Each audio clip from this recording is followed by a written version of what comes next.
తమిళనాడు హిందువులు కొంతవరకు మార్పు వచ్చినట్లుగా అయితే స్పష్టంగా తెలుస్తోంది.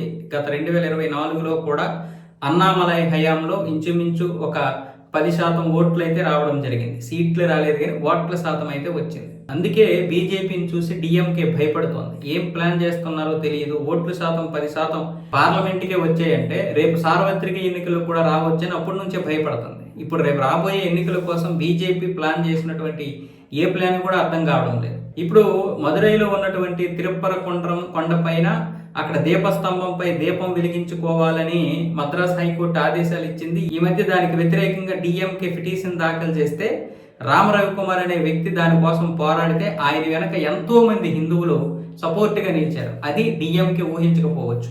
ఈ రోజు అమిత్ షా కూడా గత 2-3 రోజులుగా అక్కడ పర్యటిస్తుంటే అందరూ కూడా ఆయనకి మంచిగా జేజేలు కొట్టారు.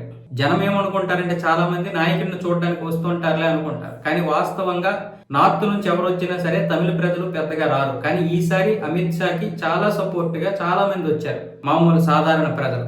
అలాగే ఈ తిరుప్పరకుండ్రం కొండ మీద ఉన్నటువంటి దీపస్తంభం దీపం విషయంలో కూడా హిందువులు పోరాడుతున్నారు. పైగా డిఎంకే ఈ మధ్య చేస్తున్నటువంటి హిందూ వ్యతిరేక విషయాలు కూడా ఇప్పుడు ప్రజలకు అర్థమవుతున్నాయి.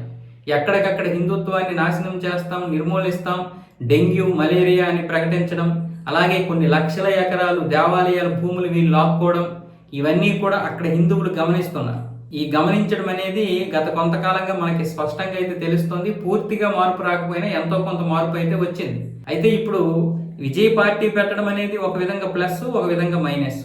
విజయ్కి అయితే మాత్రం చాలా మంది హిందూ, ముస్లిం, క్రిస్టియన్ అని కాకుండా ఓట్లు వేయడానికి సిద్ధంగా ఉన్నారు. డిఎంకే కొంత ఓటు బ్యాంక్ ఉంది. అయితే ఇక్కడ బీజేపీ ఎవరిని విడదీయాలి? టీవీకేతో కూడా పొత్తు పెట్టుకోవడానికి చూస్తుంది. ఎందుకంటే అధికారం చేపట్టాలి. ముందైతే బీజేపీకి ఎంతో కొంత అధికారం రావాలని విజయ్తో కూడా పొత్తు కోసం ట్రై చేస్తుంది. విజయ్ అయితే రావడం లేదు. కాంగ్రెస్ తో పొత్తు పెట్టుకోవడానికి చూస్తున్నాడు. కాకపోతే ఇప్పుడు కాంగ్రెస్, డిఎంకే ఇండి కూటమిలో భాగంగా ఉన్నాయి కాబట్టి అది ఏమవుతుందో చెప్పలేము. రేపు రాజకీయాలు ఏమైనా జరగవచ్చు, కానీ ప్రస్తుతానికైతే ఆ విధంగా ఉన్నాయి. టీవీకి ఏమొచ్చేసి సొంతంగా పోటీ చేస్తాం అంటుంది ఒకవేళ కాంగ్రెస్ కలవకపోతే. కాబట్టి అది కూడా ప్లస్సే. ఎందుకంటే అటు డిఎంకే ఇటు టీవీకే సపరేట్ గా పోటీ చేస్తే ఓట్లు చీలుతాయి. చీలినటువంటి ఓట్లు, మిగతా ఓట్లు ఏమొచ్చేసి హిందూ ఓట్లు ఇటు కనుక పడ్డాయంటే బీజేపీకి అలాగే అన్నా డిఎంకే పొత్తు పెట్టుకుంటున్నాయి కాబట్టి ఇటువైపు కనుక పడితే అది బీజేపీకి చాలా ప్లస్ అవుతుంది. అలా పడకూడదు, ఓటు చీలిపోకూడదు అంటే డిఎంకే టీవీకి కలిసినా కలుస్తాయి. కానీ ఈ రెండు కలవు. ఎందుకంటే ఇద్దరు అధికారం కోసం పోటీ పడుతున్నారు, పైగా విపరీతంగా విమర్శించుకుంటున్నారు. అది పొత్తు పెట్టుకునేంత విమర్శ కాదు, అంతకు మించి విమర్శ కాబట్టి ఇక పొత్తు పెట్టుకునే ప్రసక్తి లేదు.